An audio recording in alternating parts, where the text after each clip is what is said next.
welcome to my multidimensional living room.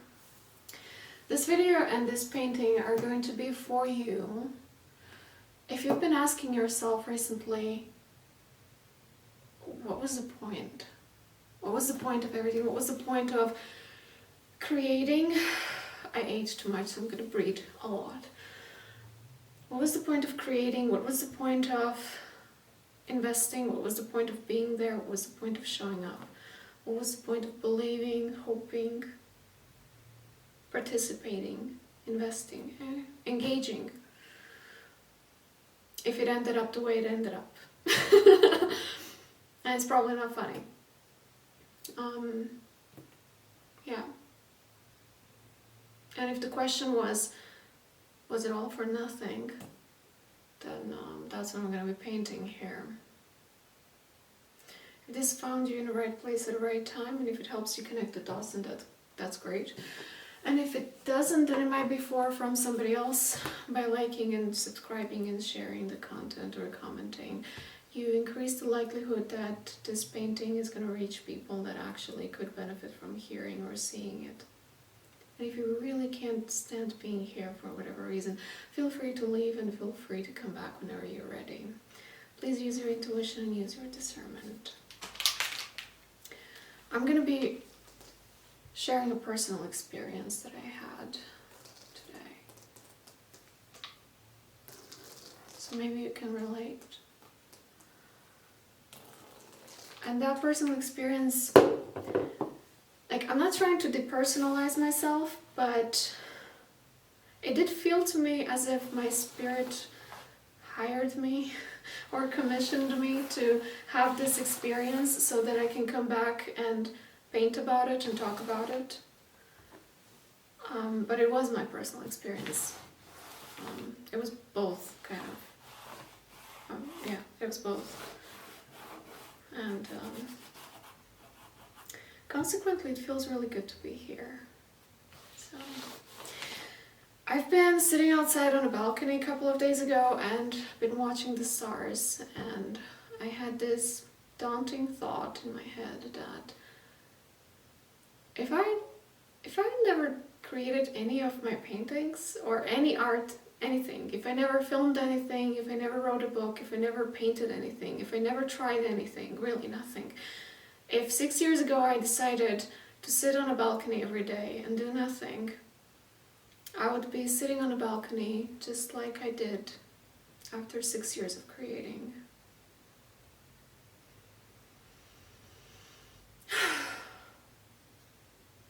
So naturally that made me ask myself, so what was the point of creating if I'm still here like I would be here if I'd done nothing? And I had to talk to myself in a way that I talked to everybody over the last 6 years, whoever entered my reality and dared to ask me shamelessly, why are you making art if you're not making any money out of it? Like, what's the point? And I always had the same answer, and the answer was, I'm not making art in order to make money, I'm making art in order to make me. My intention was not to get monetarily rich. My intention was to get rich in being. I found that more expensive to me than having a lot of money. Which doesn't mean that I exclude money from my experience. I do love money. But I didn't let need or want for money dictate my behaviors. And yeah, I prioritized being and knowing how it is to be on the full spectrum of life experience. So I had to remind myself that the point of doing everything was not about what I've done, but who I've become as a result of going through everything that I went through. And as I reminded myself of that, I was immediately tested about it. So this whole winter that just passed out there, every time when it was snowing outside, heavily snowing, I was inspired to go out and to film the snow, to find locations and moments and special perspectives from which I filmed the snow. And I went out even when I didn't feel like it, even when it was super cold and I really just wanted to stay inside. But the inspiration, the urge to create, to get my camera and go out and capture something, even if at times I didn't really know why I'm doing this, like I didn't have a specific project or an idea in my head, it was just like that feeling that I want to capture it, I want to have it, and then I'll figure it out what's going to be out of it. I showed up, even if I didn't know why. And then eventually, recently, I found other people who had their own ingredients, and I figured out that I might as well just ask them for a collaboration and see what happens, because I already had materials and I already had some sort of a concept, snow, winter, and I proposed my idea to other people and they were all very happy, and I was very happy, and we were all together very happy, because it seemed like everything is already done, everything is already ready, everybody contributed in their own way with their own ingredients, and then it was up to me to take it all together and put it all together and make something out of it. And so I started working on it a couple of days ago, and I opened up that SD card that was in my camera, and I saw that those footages that I created during this winter, part of them was gone. They just vanished, disappeared, got swallowed. And not all of them, some of them are still there. But those that I counted on the most, because they were a really specific atmosphere that I wanted to work with, they were gone. And I spent a couple of hours and multiple different softwares trying to recover those files. And even when I recovered the files, they got recovered dysfunctional, so I had to use a couple of other softwares to try to fix them. And then once that I fixed them and saved them, it turned out that those files that I saved were not the files that I thought were those files that I was looking for, because I don't know what, is it the SD card, is it the splitter, is it the computer or the camera or something else? Something shuffled all the timestamps of all the videos of all 800 potentially recovered files. They were all shuffled. So when I pinpointed that date, when I thought that I filmed it, and I rescued all the files from that date, under those files were other videos that I made much later on. So the timestamps were unreliable. And I figured out, in order to find that one or two videos that I counted on the most, I would need to rescue all 800 files, and I didn't even have storage for all of them. So it was like a lot of hustle, a little bit too much. And I thought it's a little bit too much hustle for just one video, and I thought, you know what, it doesn't matter, really, just let it go. There is so much of inspiration that is out there in the air, that is right here, right now, that is just waiting to be downloaded, streamlined, channeled through people. So to cry about one video or two, it's really not worth it, because there's so much other things that you can create. Perhaps even something more effective, something that would perform better, something that fits better with everybody else. It's there, so really, just let it go.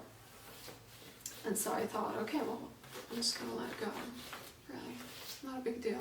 I'm not gonna cry about one video, even though, yeah, I can't really recreate the snow anymore, but then I asked myself, but what about that person? What about that person of me? That person who showed up, even when she didn't feel like it.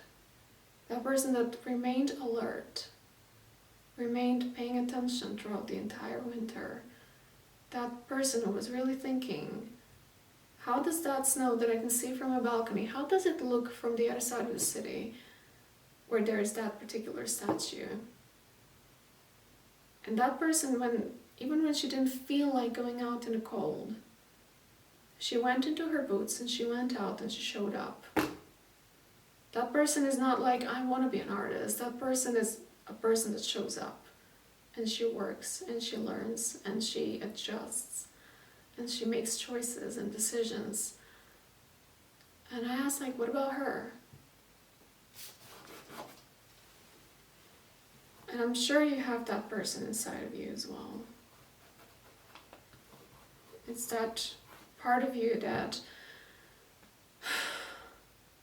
believes and trusts this intuitive nudges, this little breadcrumbs of inspiration that just make you want to travel somewhere, even if you don't know why you want to go there. But you take that trip and you take your camera out, or whatever medium you're working with, and you go an extra mile and you show up and you create something and you believe in it and you hope and you trust yourself that if it gives you a reason to go out and create something, that it will lead to something else, right? It's a part of you that hopes, that trusts, that plays, that has a little bit of innocence, perhaps preserved in this life. And even outside of the creative realm of any kind, like that's the part of you that also exists in relationships to other people, workplaces. That's the part of you that gives all the best that you have. That's the part of you that invests, that loves, that opens up, that makes themselves available to other people, to opportunities, to things, to circumstances of all kind. That's the part that is actually on the ground down there doing the life for you. They show up for you. They get into those experiences that in the end leave you being like, what was it all about?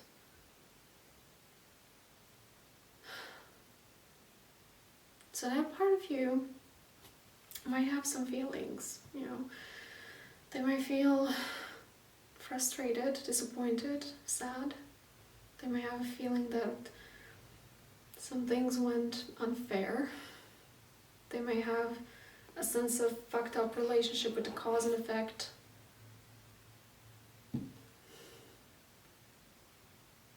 Yeah.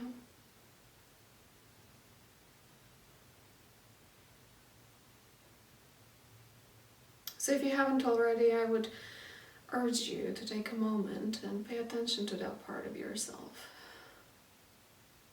Because it was really not about what you created and what you lost.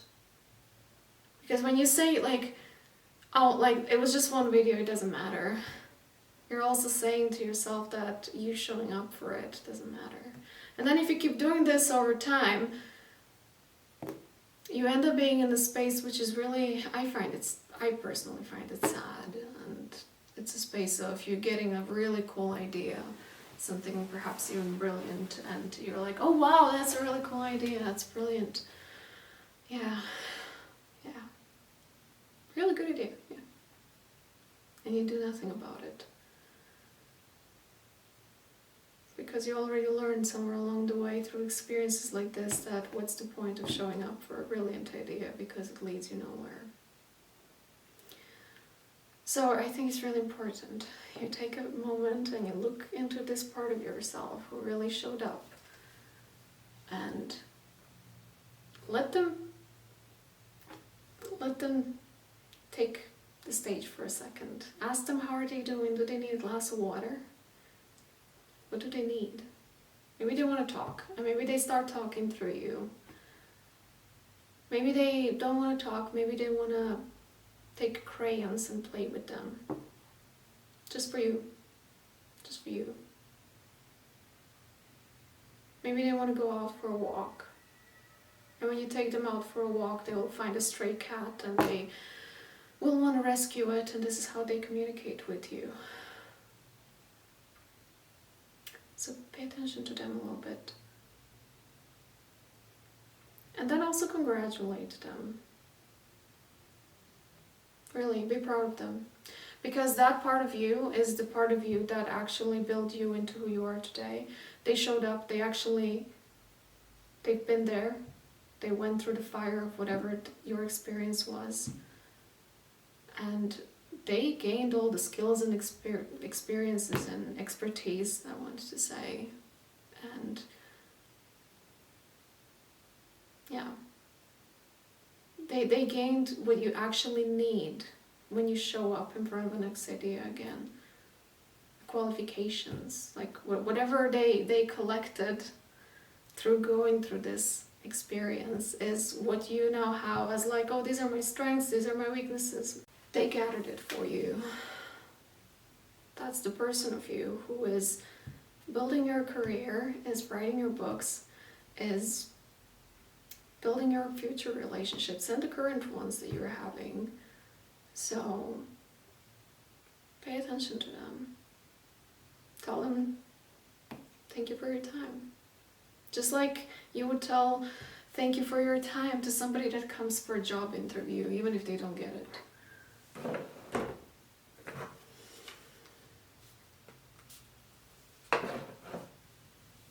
And it's not just that you became that person who...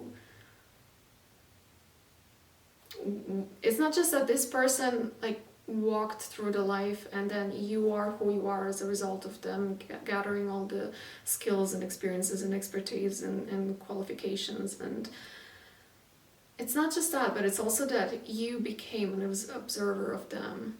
So it's not just you looking at your past self and congratulating it, it's also that your past self is looking up to you. And when you do that, when you pay attention to yourself, even if nobody else did, even if nobody else noticed how much you invested and showed up and how much you believed and loved and sacrificed even perhaps, even if nobody else valued that, then you can value it for yourself. It puts you in a position of power. And when you take that position, you take your power back from anybody or anything around you that is kind of responsible for validating you and acknowledging you and accepting you or doing anything that would command your state of being instead of yourself.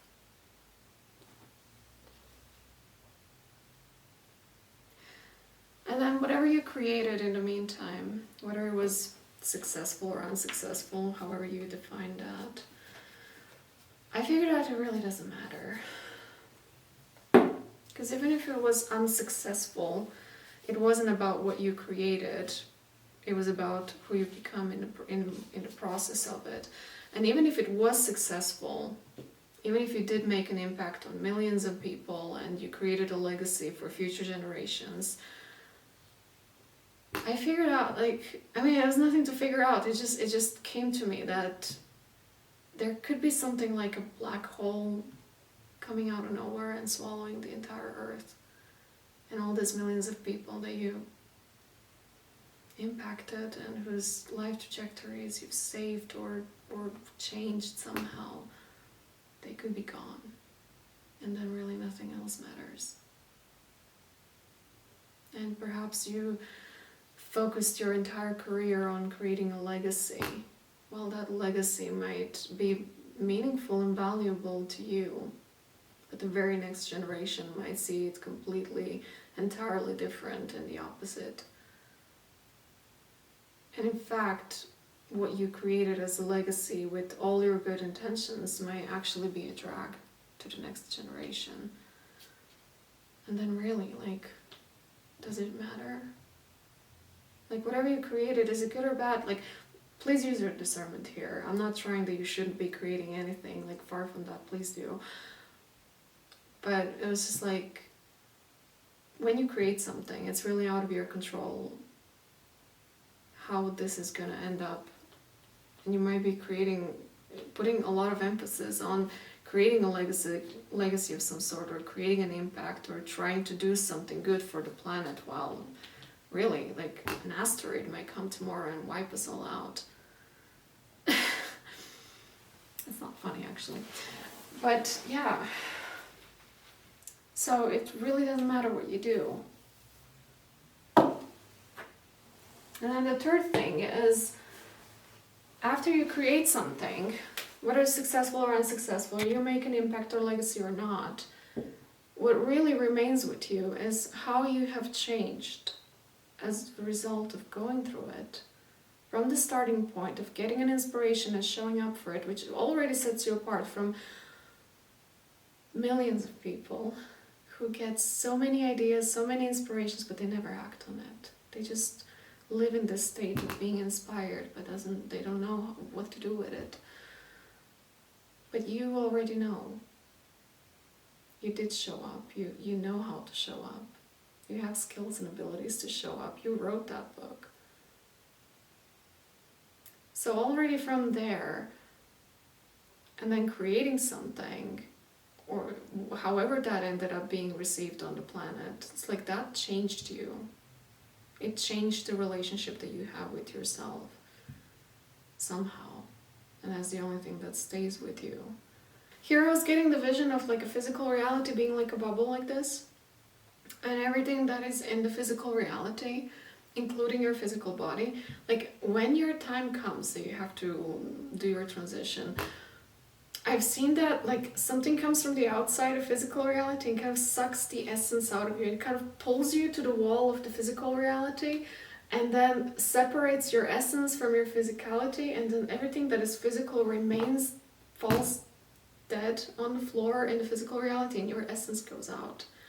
Which means that everything that you created in this physical reality remains in the physical reality. You can't take it with you. And what you can take with you is how you changed by creating whatever you created. It reminds me also of the game Superliminal, where there are rooms where you can take a cube and then you have to go to the other room, but the door from one room to the other, it has some sort of like an invisible door. The door has an invisible door, yeah.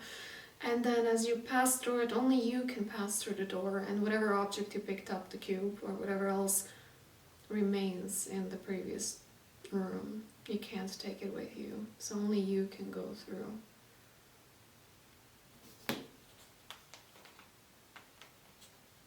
That's the only thing that matters.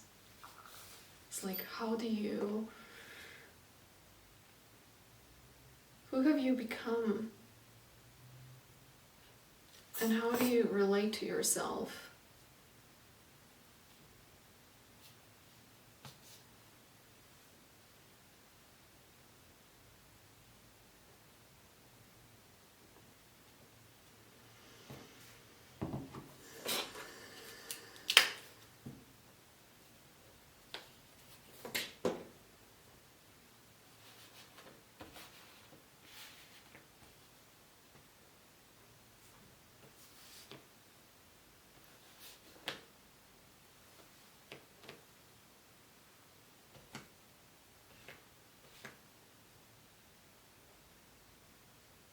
And you know what? This whole losing a video was not the whole thing, actually. There was more. So the next day I went to shoot another video because I was like, well, this one is lost, so I can make even better one, especially now when I included other people into the project. And I met even more people, and they were so really enthusiastic about being in the project, and I was really enthusiastic about having them on the project. And it's just like there was this feeling of whatever I had in mind as like my little creative idea, my little contribution, it turned out to be a part of something bigger. And it's just like it gave me this feeling of like I'm doing something that matters, and I'm doing something real. And especially when seemingly everything comes together just so perfectly. If like you have people and ingredients and inspiration, it's just like everything kind of falls into the place, and it gives you this really special feeling of like, yeah, let's do it. So I went shooting another video with this other person, and we were meeting up in a park that was kind of foresty. It was like surrounded by forest. And I arrived there with my cameras and so on, and I set up the whole camera and the scenery, and then I realized that this person isn't there. I slowly came to realization, you know, like I was waiting a little bit, and then I slowly came to realization that she's not coming. And I was already in this state of mind of, it doesn't matter what's lost, what matters is who I became in the process. So I was already in the space of acceptance that things are happening the way they're happening. It's alright. I would lie if I would say that I wasn't disappointed for a second. I was. But from this state, I also saw how being disappointed and frustrated and angry and thinking negatively about myself or another person was a choice. Like, yeah, I was disappointed for a few seconds and I really felt it.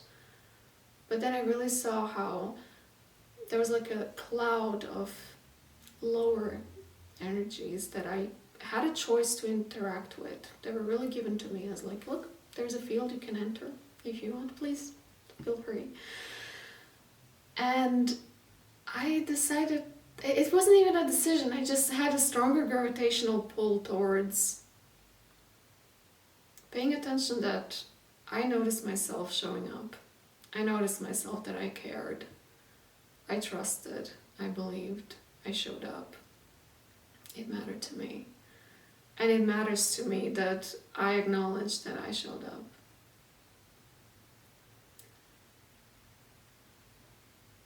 And in this cloud of negative energies that I was surrounded with, that was given to me as like, oh, you want to feel sad and disappointed and frustrated and you want to blame somebody? Please.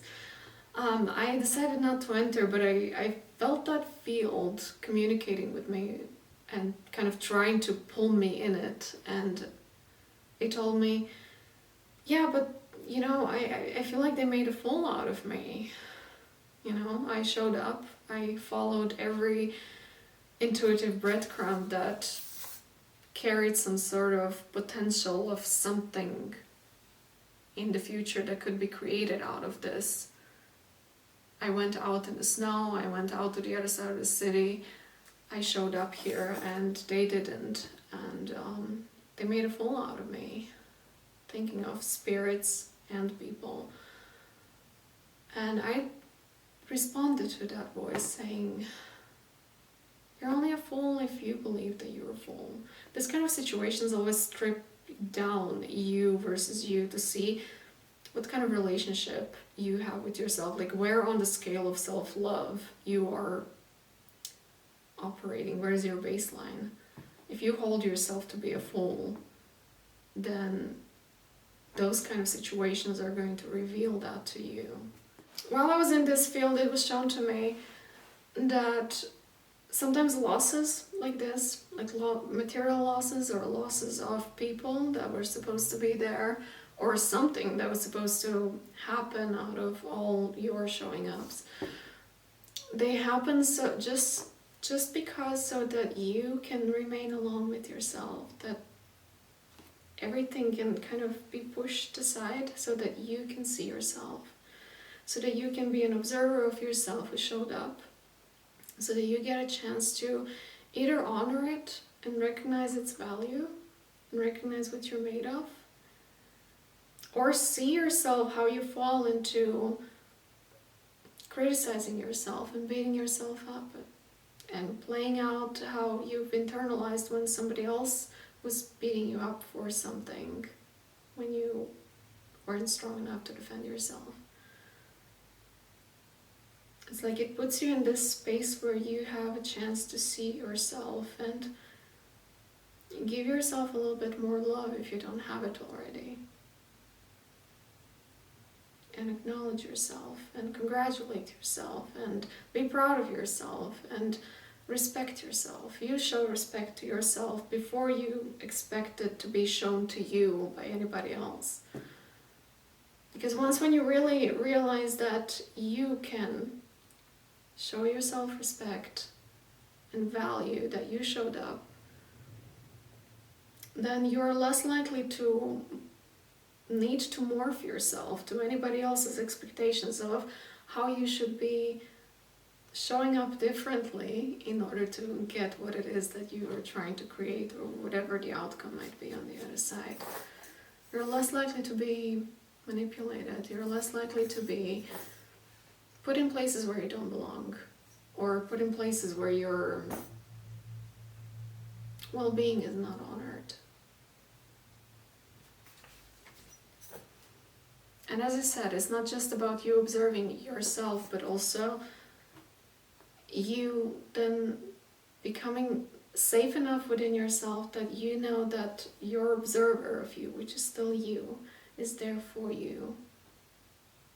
When that person or that video or whatever else isn't there for you, you are there for you. And that's what matters.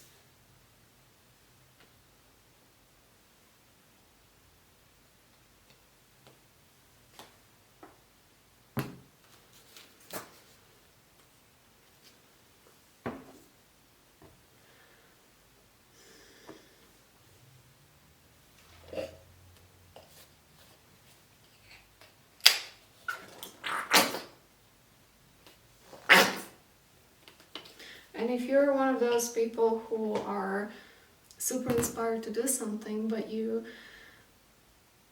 don't know where to start, you can start by putting yourself in situations like this, where you randomly, spontaneously organize a super ambitious, enthusiastic photo shoot about some idea, and then you gather the people and you show up in the same place at the same time at the end of the day, quite, easy, spontaneously, and then you realize that the sun is down and the lighting that you have is bad and you don't have professional lighting, and you look at your camera and you be like, there must be something about the setting that can make this look good, but you don't know what. You look at the people and be like, anybody knows how the camera works? And people are like, well, I don't know, I'm just here for the beer. And then you end up being in a situation of like, okay, I guess we have to reschedule. And, like putting yourself in this kind of situations that are like semi-functional, semi-awkward, semi-pointless, semi-stupid, semi-like, why am I here? Where those situations where you have a lot of energy to give, but you don't have channels strong enough to channel it in a particular direction. So putting yourself in this kind of spaces where you show up and nobody shows up, or you show up but you don't know what to do, or nobody else knows what to do. Start there. Or if you're one of those people who have like already 5 written books inside of your head, but none of them on the paper yet, start by having this 1 hour of writing in a day. Make a ceremony out of it. Make it really a big deal. Don't bake cookies, but I don't know, have a cup of tea. Make it special and show up for that 1 hour and start writing. And sit in that discomfort of feeling that you can't write anything because you don't know where to start. Be there for it. And even if you do start writing something, the words might end up sloppy. You might realize that you don't know how to write, that everything you write is shit. It might disgust you so much that you don't want to look at it for the next 2 weeks. And then 2 weeks later, when you forget about it, an entire, not just a line, not just a chapter, but an entire, chapter. I wanted to say not just a line, not just a paragraph, but like an entire chapter might come streaming down into your head. And you will remember that, yep, I know, it's genius. It will give you a feeling, it will give you a confirmation that, you're a genius. You always have this like amazing ideas, and then you're like, okay, I'm gonna write it down next time I come to the computer. And next time you come to the computer, which is like 1 week later, you forget. You'll forget. You won't be able to write it down. And then you will see through experiences like this that when an inspiration comes to you, that you need to write it down immediately. Wherever, even if it's on a piece of toilet paper or on a wall. But you need to pin it down immediately because they're like a dream. They're like a lucid dream. It's like when you're dreaming and you see something so clearly, it makes you conscious in a dream and you're like, there's no way I'll forget about this. And then you wake up and you have no idea what happened in a dreamland. Inspirations are kind of like this. So start there. Start showing up for those kind of situations. Just so that you can build a muscle for showing up.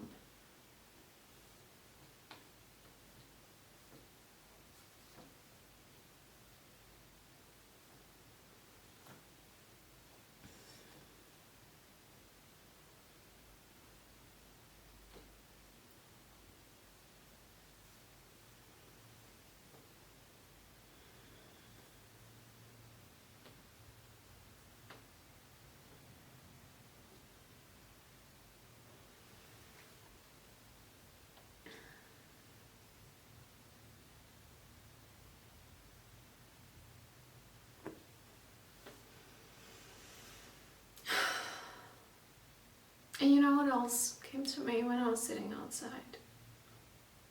And when I was thinking about how really nothing matters, I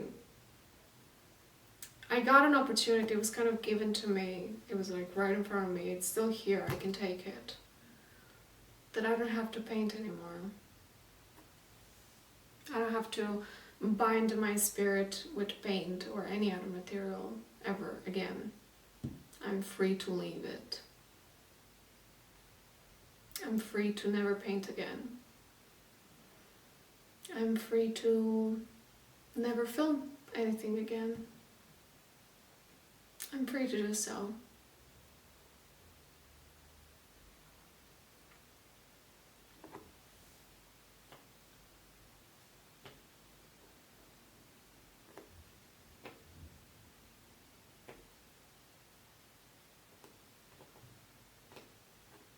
It's up to me to take it.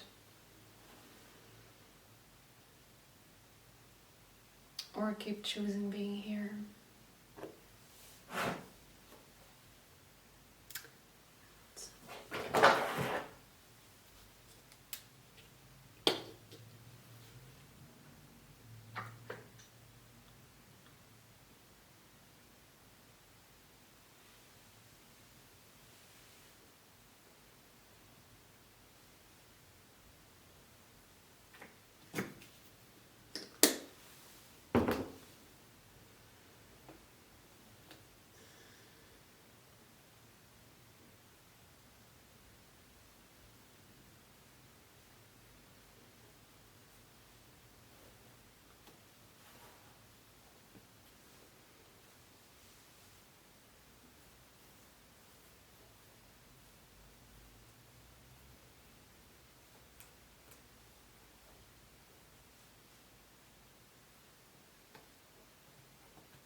I'm gonna leave it here. I don't know if I forgot to mention something. I feel like I have forgotten something. I don't know. If I've forgotten something, I'm gonna write it on the screen. At the end of the video, it might be too late to say that, but if it's meant for you to see it, you will see it. You'll pay attention. But yeah. Thank you for being here. Don't let yourself get into that space where you don't want to act on the idea anymore, because what's the point? It's not for nothing, it was for you.